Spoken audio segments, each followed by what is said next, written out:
Good afternoon. I thought I'm going to give a short rundown on the ACC unit, as there is quite some, issues on how to test them, and people don't know how to test them. And we're trying to figure this out, and it's not an easy task to test if you don't have any test equipment. And the question is, people think the ACC is bad, and in reality, it's most likely the temperature sensors, where there's a total of 5 of them. And I just wanted to show you this real quick here. This is basically the unit as it is mounted in the car if you're looking from the top down. See this? This is the terminals coming out here on the sides.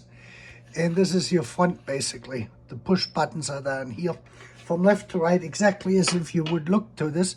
I had to take out my wheel because that doesn't work when you set that on the workbench. I desoldered the potentiometer, and I just put one of these little potentiometers in here I can easily rotate.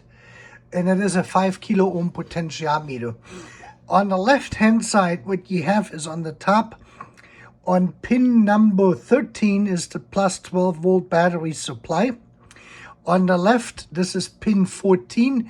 That is the illumination for this thing here. That's the 2 light bulbs which go in here, which are blown on this unit. Where you see the oscilloscope probe, that is the output. That is pin number 12. From there, it goes to the fan control unit or blower control unit. That is a 0 to 5 volt signal, and I have this up here at the oscilloscope. So I will show you on how the voltage will vary when we move the potentiometer or when we use the push button unit, which is set right now to the middle position, which is automatic. And then we have the green LED is the auxiliary water pump. The yellow LED, and that is really, really important, is the monovalve. When the yellow LED is on, that means the monovalve is activated and there is no heat. When the yellow LED is off, the monovalve is off and there's heat, water circulating. That is an active device. When it is turned on, there is no heat, okay? And then the next LED over here, this one here, is the signal for the AC compressor relay. And then this here is the LED which you have for your recirculating air switch. When you push on it, it comes on. And when you push on it again, it goes off. And the remaining 1, 2, 3, 4, 5, 6, 7 LEDs are the vacuum switches for your vacuum actuators for the flaps. And they're going, number 1 is on the right hand side, 2 is on the left hand side. So odd, even numbers counting up in this direction. Number 1, fresh air short stroke, that is the shorter one of the 2, and then fresh air long stroke. Then 3 is this one here, is legroom flaps. 4 is center flaps. That comes then out, blowing out in the center. Then 5 is the defrost. 6 is the divider. Yeah, how do they call that? 6 is, diverter flap, actually. Not divider, diverter. It diverts it, diverter flap. And number 7 is the AC relay, and number 8 is the defrost long. You have 5 is defrost short. That is this here, defrost short, defrost long. So that's another 2-way actuator which pulls up and down at the same time. And then we have 9, I said already, is the pump, is the monovalve. 10 is the pump. 11 is the indicator light in the recirculating fresh air, and number 12 is the output to the blower. 13 is the plus 12 volt supply, and 14 is for the instrument cluster illumination, that the lights come on your buttons and that unit is illuminated. On the right hand side, we have only the heat resistors. And I don't know if you can see this. Let me zoom in a little bit. It looks pretty bad, but this is the only way I could do this fairly easy. I mimicked all of the 5 temperature sensors in here, having the default values for 25 degrees Celsius as they're specified in the manual. And this would be the manual I'm operating with. Is, I'm sure didn't print this out, is the subgroup 83, chapter 500 and whatever comes after there, 550, 520, those ones. You can look those up and they will tell you this of what the actual ohm readings are.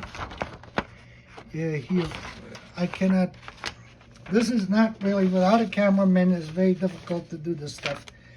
So you can see here, let me zoom out. Now you can read it. 5 degrees, you would have 30 kilo ohms, 15, and so far and so on. And I have this for each sensor. Now, the first thing is right now is there's no power applied to this here. Let me go in and apply some power. And you can see I changed some of the capacitors already. See that we get this going. So now this is what happens when you turn on the ignition. Immediately what happens is the mono valve turns off. Any water flow into the heat exchanger. So so the cabin won't get hot at this point. And the 2 fresh air intakes are closed. So this is basically activated. So this unit is basically blowing fresh air into the defrost or through the defrost outlets on the windshield. That is the default position. Right now is I have set this potentiometer here in the middle position. I have this only here with the centigrade, so it's 22 degrees. This is basically the position I'm having right now. And what we're going to do now is I'm going to set this on the economy setting with the fan in automatic. And we will see, now you can see how the flaps have changed. And we have the legroom flaps are now activated and the defrost flaps are activated. So they're closed. Everything is going right now to the floor at this point. And you can see the yellow LED is off and the water pump is running. That means the car is heating at this point, the way I got this set up here with the resistors here, which are mimicking the temperature switches or temperature sensors. Let me just show you this real quick too, because they came in. The actual temperature sensors, there's 2 of them. This is very cramped here. You have to excuse me. The elements which sit in there are about yay small. This here.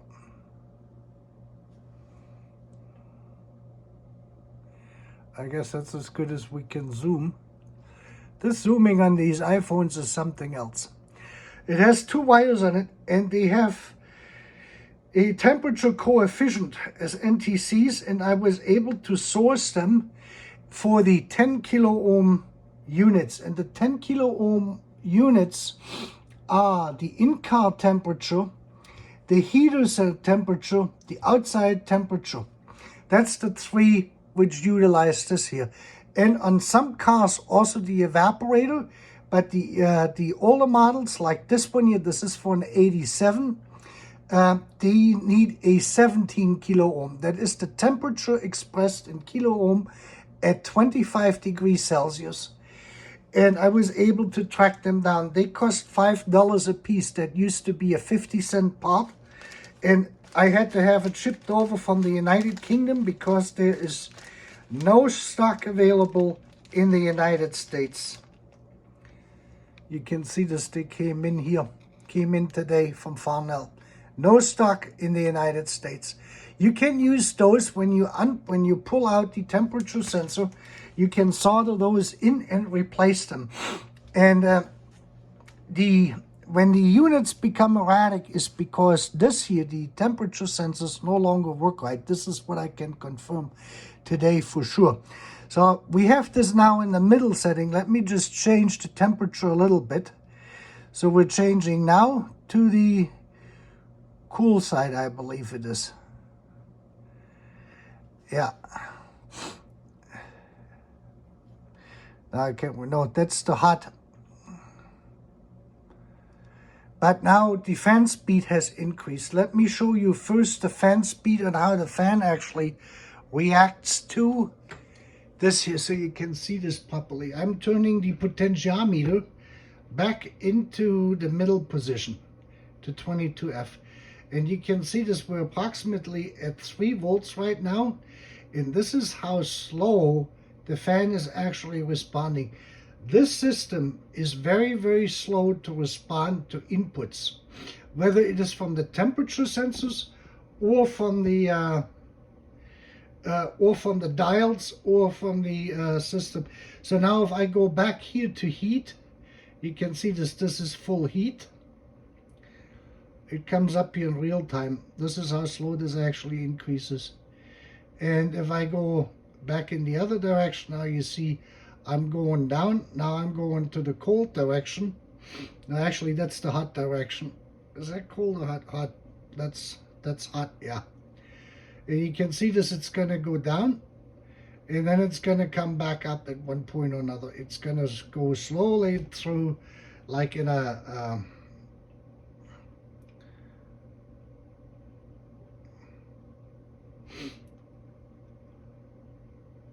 well, I guess that's because the sensor is off. So you can see this how erratic this is if the sensor is not correct. Let me see.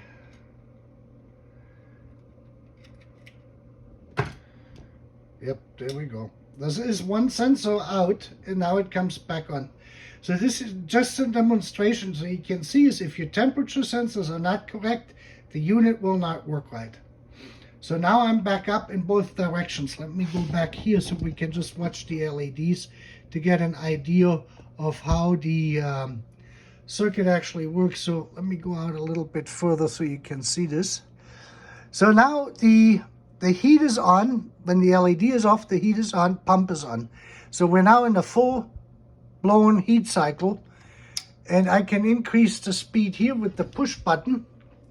You can see this, I went from the automatic setting back to automatic, and this is the low speed setting. So you can see with the automatic, we're a little bit above the middle position.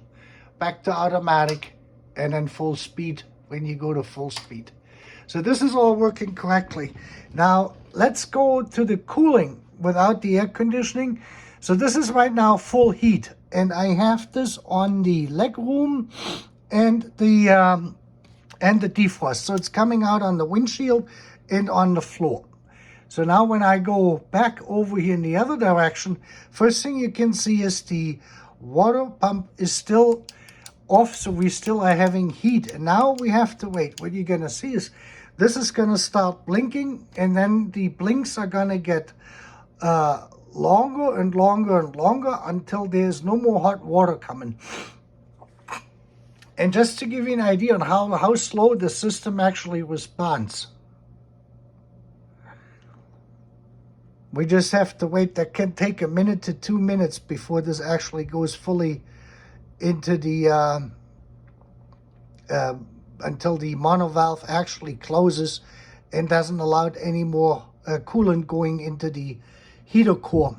And you can see now, the flaps we have activated is number 4. The center flap is now activated. We have air coming out there.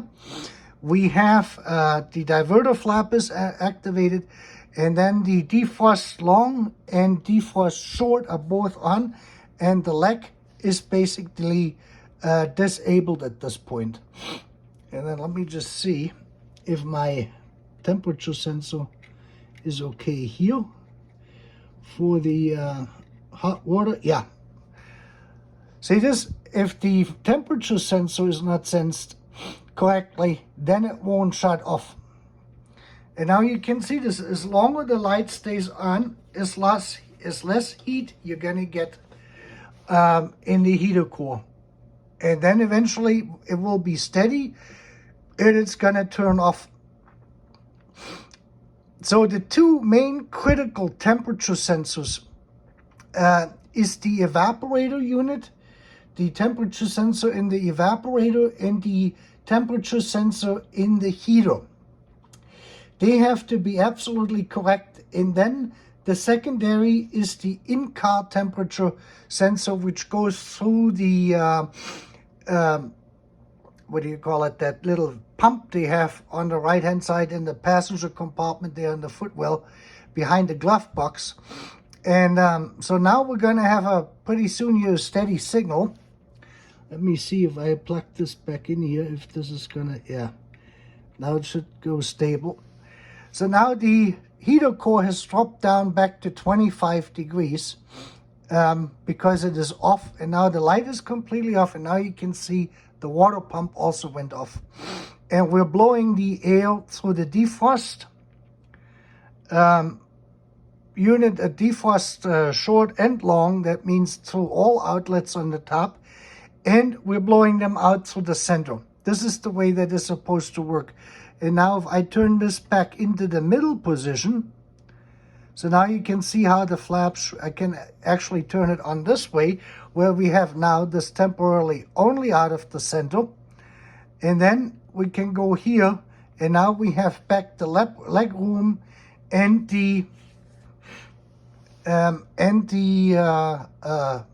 leg room and the defrost, the short defrost. And now we have both of them on. Pump is, the monovalve is turned off, so we have heat coming in into our heater core, and the pump has turned on. So this is basically on how this works. So if I go back in the other direction, you can see this.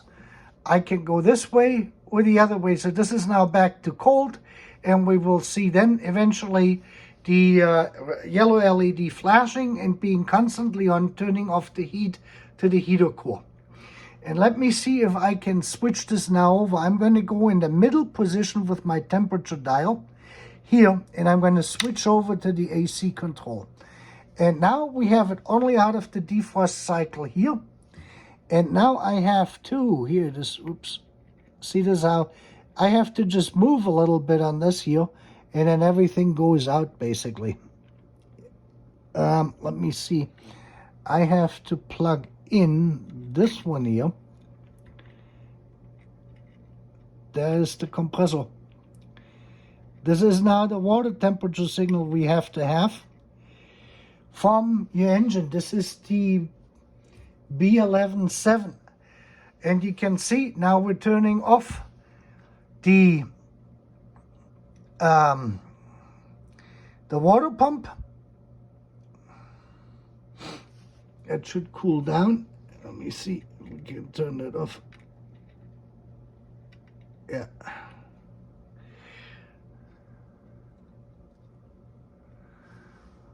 Eventually the heat should go off and the pump should go off.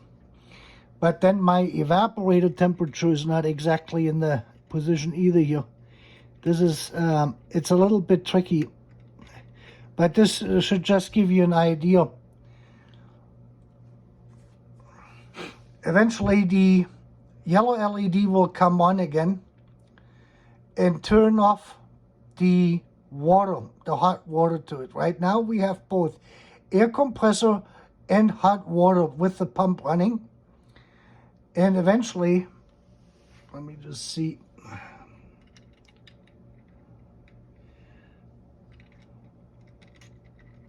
There we go.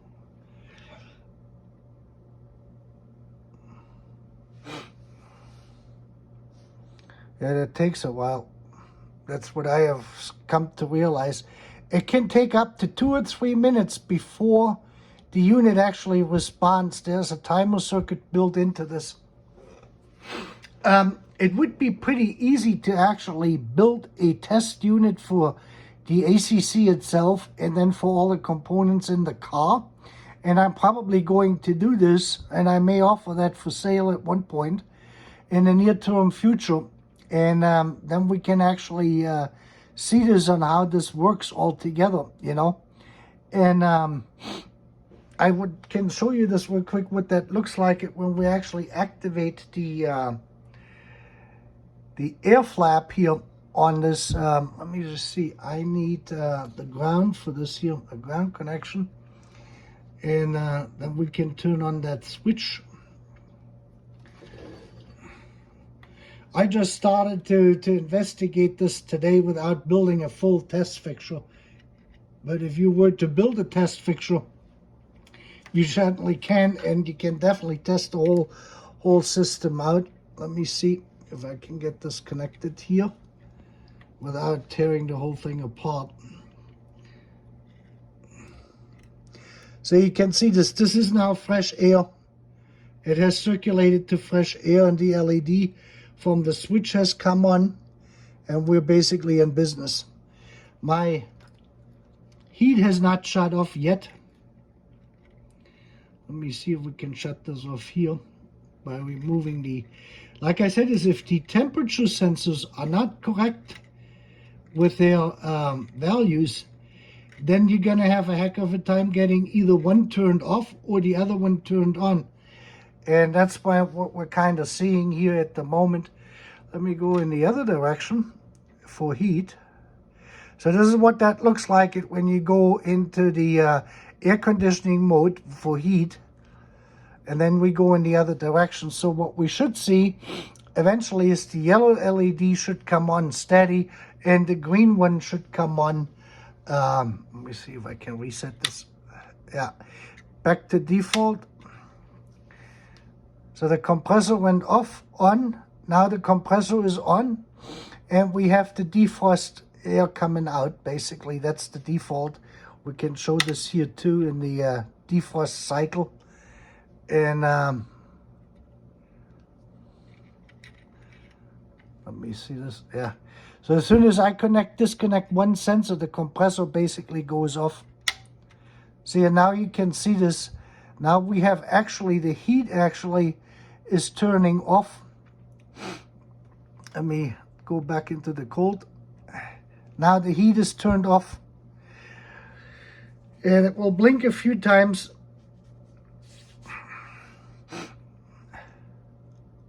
It should stay on if my sensors are correct, which they aren't.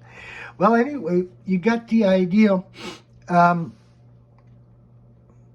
It actually has turned on the heat now, so that means that he's seeing something as not hot or cold. Yeah, there we go. There we go. Now the heat is turned off. Let's see if it's gonna stay off. And if we can get the, so the heat is now off, and the AC should come on.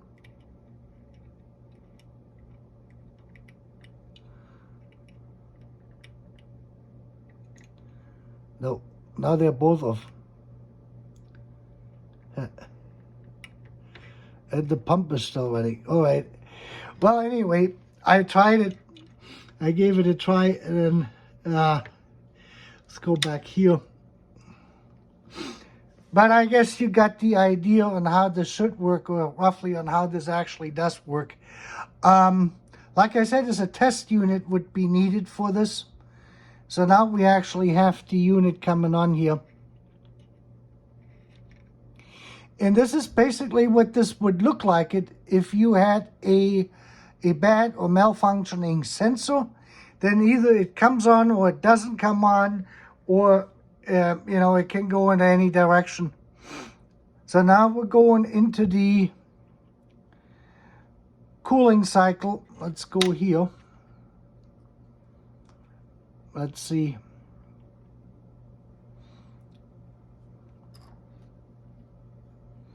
Interesting to watch. It is trying to heat. Yeah.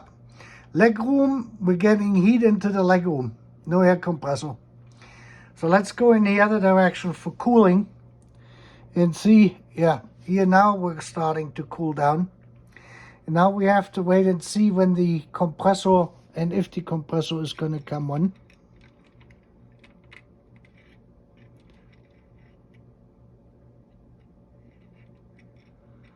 I'm wondering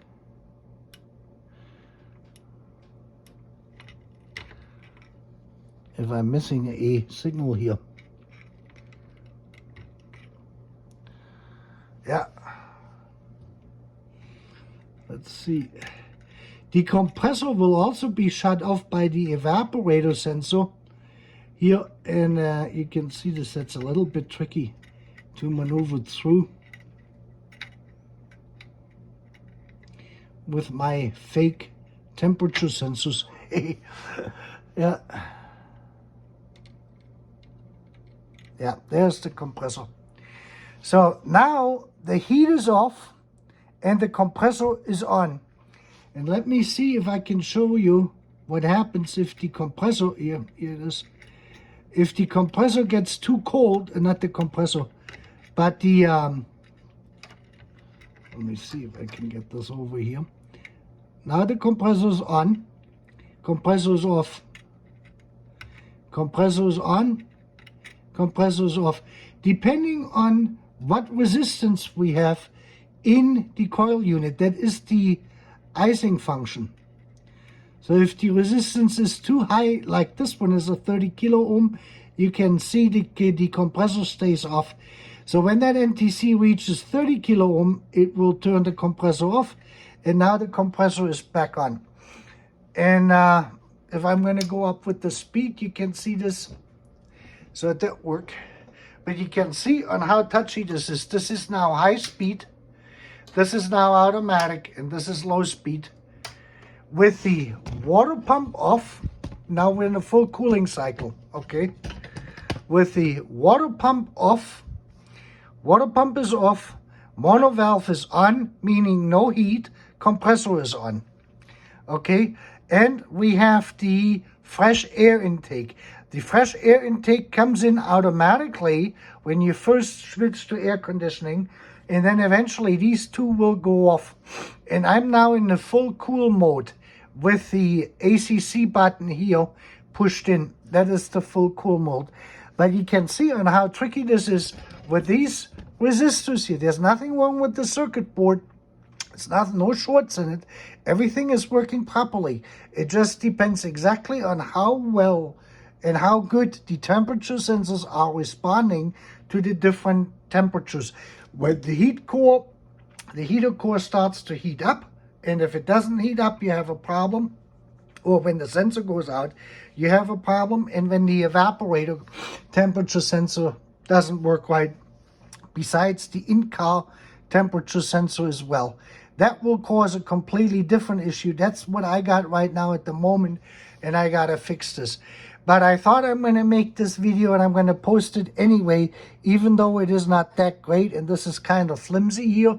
But I wanted to have at least shown you this, of what this looks like and how well these units work, even 40 years later, 35 years later. Now, these units here I'm talking about is only for model year 86 to 91. That is important to know. The prior ones from 81 to 86 or 85, they work differently than these units here. Just keep that in mind. And when we have when I get the test units built, I'm trying to build them for $100 or $200, so they won't be real fancy, but they won't be very expensive either. So the regular person who's interested, who has one car or maybe want to do a couple, 3 cars and want to make sure the air conditioning system is working, they will be able to do that. And with that, you have a great afternoon.